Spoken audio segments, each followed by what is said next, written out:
everyone, and welcome to African Bijimba. This is Jessica Kalombo presenting today the topic of education in Africa. Joining us today is Mr. Samalenge, who will be giving us an understanding and also trying to take us through the education system that we have within Africa and maybe how we can go about in bringing the changes that we wish to see, which can contribute to our economy, to our successful future, and also to empower the youth that are also maybe on the journey of education. Not delaying, I would like to take this opportunity to ask Mr. Samalenge to give us an introduction, to let us know who he is, what you're doing, and we just want to know about you so that we may, get to move together with you even when you're sharing the knowledge with us. Okay, thank you very much. Like you say, my name is Mr Samalenge. I was born in the Democratic Republic of Congo. By that time, it was called Zaire. Grew up there, did my studies there until secondary, and then relocated to South Africa in 1997. And the one thing that I want to highlight, I relocated to South Africa for the purpose of better education. And today we're talking about education. My main profession is software development. I'm a lot into IT, and then also I do a lot of things outside my workplace, like reaching out to the community and trying to educate the young people about life, not only from an educational perspective, but also from a spiritual perspective. Wow, that's beautiful. I love that. That tells us a bit of where you're standing, and I can understand that you are a family member. You are also someone who's contributing to our community, especially when you're training the youth. And we really, that's what we want to see. We want to see the change through our work, through our contribution to our society. So tell us a bit what you understand as an education. Okay, when we talk about education, when you are young, you are a child, you do not know much about education. What they tell you is you have to go to school in order for you to have a better life. Yes. So now we are shaped from a very young age that you have to go to creche. From creche, you have to go to primary school and then secondary school and then university. But then that whole journey is for only one purpose, for you to get a job so that you can get married and have children and provide for your family. But now growing up, especially now living into a different environment, into a different age, and also with different type of people, we begin to understand that there's more to education than just going to school. And the education system that has been packaged for us here in Africa, it is an education system that gives us a mentality of being employed and not being an employer. I see, which is so true. I think that's the reason why we have many people with their qualifications, either it being honors degrees and all that, they're sitting down waiting for them to be employed. Yes, because that is how, because from creche, you are told you have to go to school so that you can have a job in the future. Yeah. You see, so that is being employed. No one is being taught to go to school so that you can create jobs in the future. There's a big need for change because this education system is one that was imposed upon the African continent. We need to come up with our own. You see, there is a nation that I appreciate a lot. It's the Chinese people. Yes. I look at the way they do things. I look at their discipline. From kindergarten, you see how kids are being taught like to make pizza. They are being taught how to lay a brick on top of another one, just to build a small wall. That is skills development. Yes. It's the type of education. It's also education, but they are focusing on developing skills that will help these children to being entrepreneur one day. and create jobs. But whereas when you look at kindergarten in Africa, what do we teach our children? We teach them to sing, they play games, and we teach them alphabet, we teach them to count. All we're doing, we are preparing them for the next level of education, which is primary. And then primary prepares them for what? For secondary. And then secondary prepares them for what? For university. And then now when they have a university degree, then now they go out in the world, they do not know what to do with the university degree. Whereas these ones whose key skills are being developed, so they are preparing them to be entrepreneurs. They are preparing them to be job creators. And that's what brings a balance in our communities, because for you to have employees, you have to have an employer. For people to have jobs, you have to have job creators. But our African mentality is we look at government as a job creator, and all of us, we have to be employed by the government. And that's what causes one of the reasons for a high level of unemployment in Africa, is because no one wants to stand up. Very few people stand up and create jobs. Very few people start businesses to employ people. And you have just advertise a job position now. You say we need 100 people, but you will have 1,000, 2,000, 3,000 applications. So if we were to stand today and we say that let us come together and rebuild our education system, what action do you think would be best for us to stand for in reshaping this education system? Okay. The first thing first, we need to focus on skills development, not just feeding people with information that is not going to help them in the future. You see, like for example, I remember when I was in primary school or secondary school, we learned about every country in Europe. It was the country, the president of that country, the capital city of the country, what was the economy that country depended on, and the maximum population of that country. So we had to memorize all those countries in Europe, but how does that help me here in Africa provide food for my family? You see, whereas somebody else in another continent will be learning skills. Their skills will be developed. I believe that each and every one of us, from birth, we are born with gifts and talent. You see, and I believe that education is meant to polish those gifts and talent. There are people who are born carpenter. They have a desire for carpentry. When they see wood, all they want to do is want to take that piece of wood and make something out of it that they can sell. Because we have people who have gifts and talent, who have skills, but because they are being pushed in this education system, they are forced to follow that process, and so that they can get a job. But most of them actually drop out of school because they have lack of interest. But because whatever that they are learning, they feel like I'm wasting my time here, because they have a skill within them that is calling out, that is telling them, hey, you can do better. We can do this and that and that. You see, I remember when I was at university, I think it's between the year 2005 and 2008, where a statistic came out and said that at that time, the top 10 richest people in the world were school dropouts. Sure. You see? Yes. Yeah. So if you can actually even go research, I can't remember which year exactly, but I know I was still at university at that time. So they were like at the top 10 were school dropouts, richest people in the world, and number 11 was a university dropout.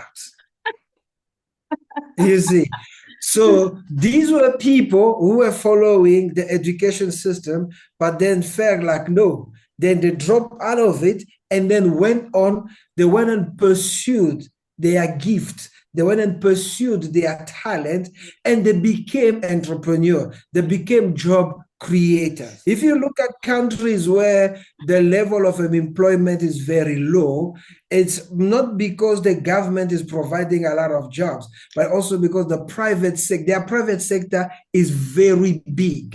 You have a lot of entrepreneurs who create businesses, they create companies, and in so doing, they create jobs. Yes. So for me, I think instead of relying, because you'll find out that some of us, like children of today, they are still studying what we studied 20, 30 years ago, which is actually not even relevant. Curriculums are not being updated. Yes. Nothing is being changed. And then they are just studying to get a paper, to get a certificate, so that they can be uploaded. You are a graduate, a university graduate, a postgraduate, an honors degree, master's, PhD. But how does that help? We have a few degrees that can allow you, like people who do medicine, they end up being doctors, and then they have their own cabinet, and then they create jobs. People who do law, they end up being admitted attorneys or advocates, or then they have their own cabinet, and then they create some few jobs. But what about the rest of degrees and stuff like that? Most people are studying to be employed. My children, we moved them, when we moved to where we're staying now, we moved them to a technical high school, and they got very excited because my son, he's doing power. They say, no, you in workshop, you'll be doing power. So they're being taught how to connect wires, build circuit boards and everything and stuff like that. He's only in grade 10. Yes. My daughter, they are doing motor engines. She comes back from school very excited, talking about the engines. Hey, we were studying an engine of a BMW today and everything. And you see, for them, the history, geography, and everything does not excite them. But it's what they do in the workshop that gives them a lot of excitement. Wow. You see? And so if we can focus on building technical schools where our children can go, either to acquire a skill or to polish the skill that they already have. You will see, we will start building a lot of entrepreneurs. Then education will become something very interesting because this child is passionate about what they are doing. I want to be a carpenter, I'm going to a carpenter school. I want to be a nurse, I'm going to a nurse school, you see, and everything. So, and you'll find out that for us Africans, especially African parents in our generations and the generations before, it was more about sending their children to school.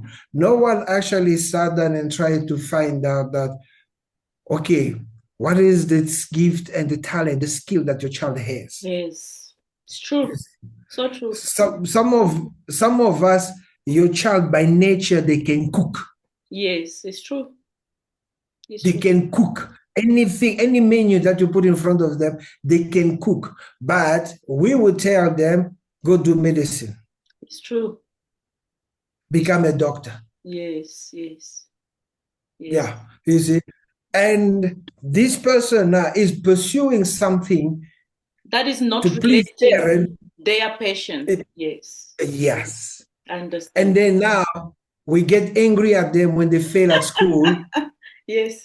You see, and all those things, but we frustrating them. And others, you know what? They will study, graduate, and they give you, the parent, what you wanted them to have. Yes. And then after that, they go pursue their dream. It's true. Completely true. How important is it for us to perhaps also change around that system, especially looking into history and geography? Yeah. The example I gave you, when we studied history and geography, Yes. we studied for like the whole world, especially Europe. Europe, yes. And for most of us, it was never Napoleon's. Yeah, all the Napoleons and them, you see. Yeah. But it's now, you see, like also with the coming of TikTok, yes. Now people are starting to post a lot of things. Yes. Now you start to learn about your own history. Yes. And it's very interesting, even for me as my parents. So if we can have people who know the history yes. of Africa, yes. our ancestors, our forefathers, how they lived before, what type of technology or science they use, pre-colonization and everything. I believe, because for me, like for example, I can tell you, I was born in DRC. My father was born in DRC. His father was born in DRC. But my great-grandfather is from Malawi. But I still want to learn more. Yes. So for me, it only stops there. I want to know more. How, you see. But now, when people look at me, they think I'm from West Africa. Yes. Then I want to understand, was there a migration from West Africa down to Southern Africa, all the way to Malawi? So I need to understand my history. So when we start to be taught actual African history, yes, I believe it's going to be very interesting, because we can relate.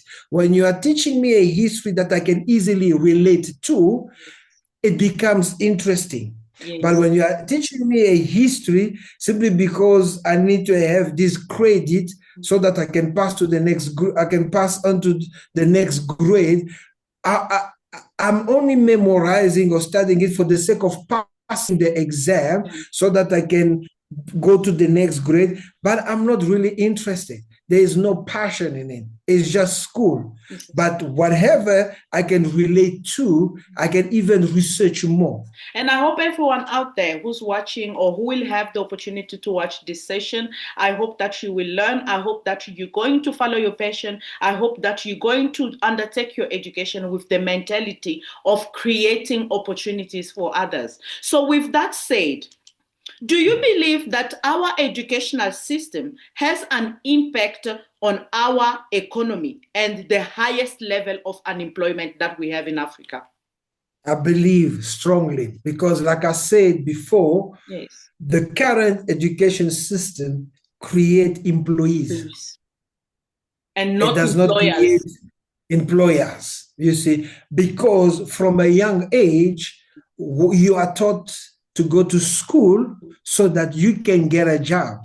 Not to go to school to create a job. And that's why many people that we know who have created jobs had to drop out of school, because they realized that, okay, I'm here in school, all these things that I'm doing here is only preparing me to be employed by somebody. Look at most of the private companies. I've got a master's degree in computer science, but I have worked for people who only have matric certificate. It's scary. You see, I've worked. You see, so now I'm working for this private company. They offer IT services to people out there. They employ me. I'll tell them this is my qualifications. Okay, now come. We work, we work, they employ me. He is the boss, he is the owner of the company. But then when you find out his level of education, you find out, no, this guy passed matric and he decided, no, I'm an entrepreneur. And it's like our current education system prevents you from bringing your skills and using them to create jobs. You see? I understand. And as a result, many people are job creators.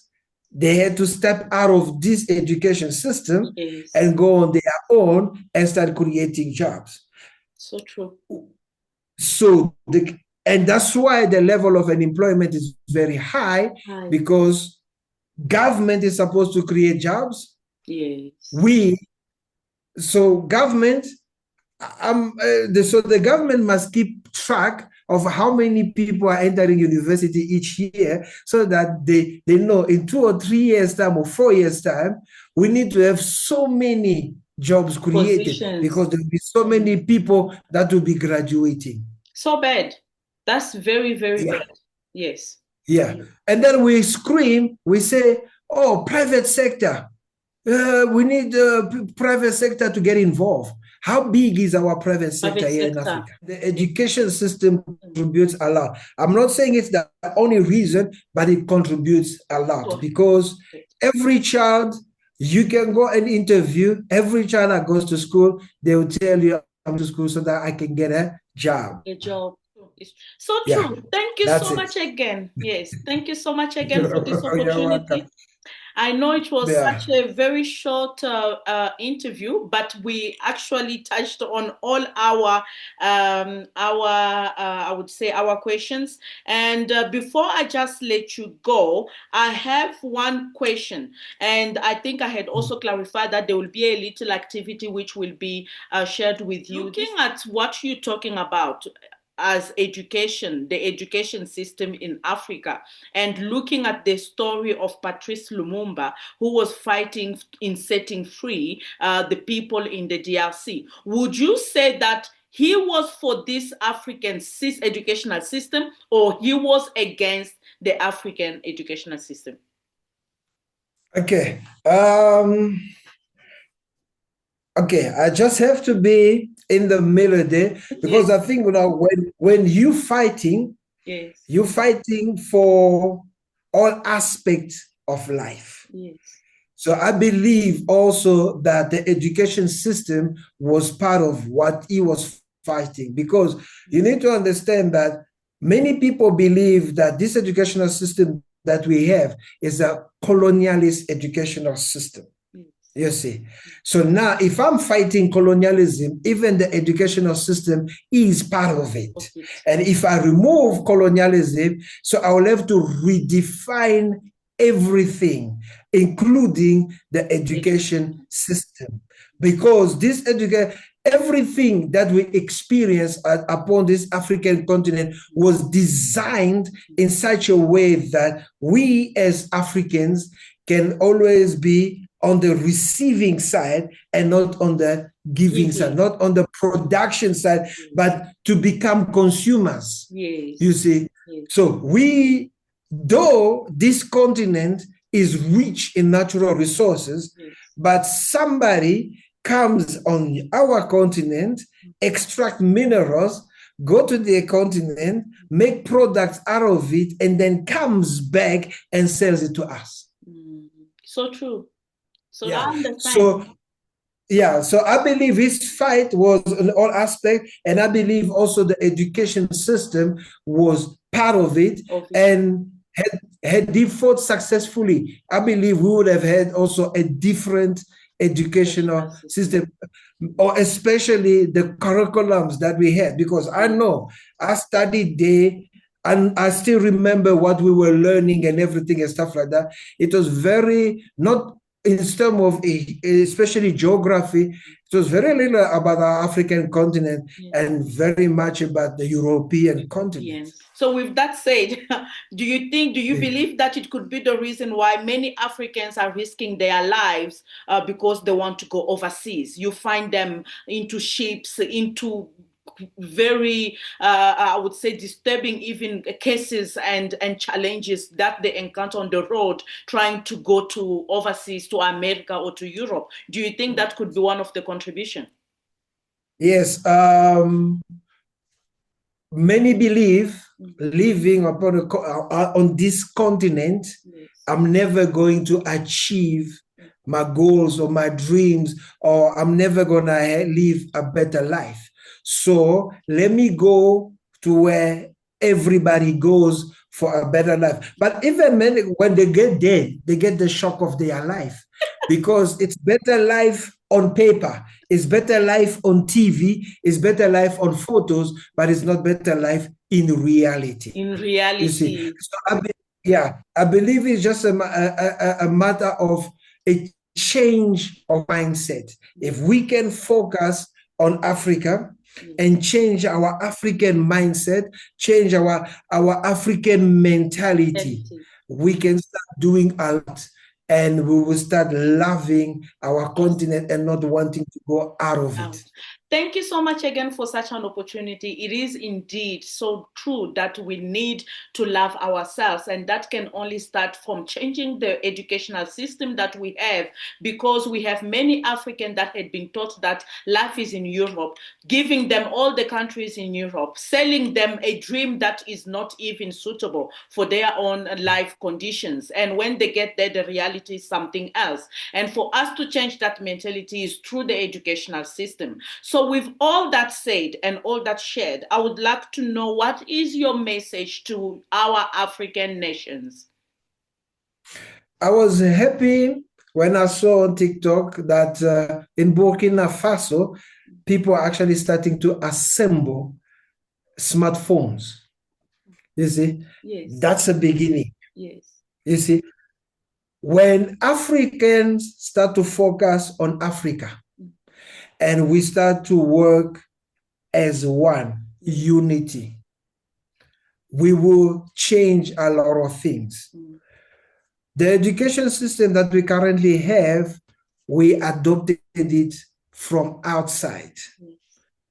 If we start to create our own, our forefathers had an educational system that was more on oral, like they will pass image from one to another. I mean, they will pass messages, educational messages from one generation to the other. If they were hunters, they will pass those hunting skills from one generation to the other. If they were farmers, plantation, they will pass all those skills. They will always educate the next generation, and education was there.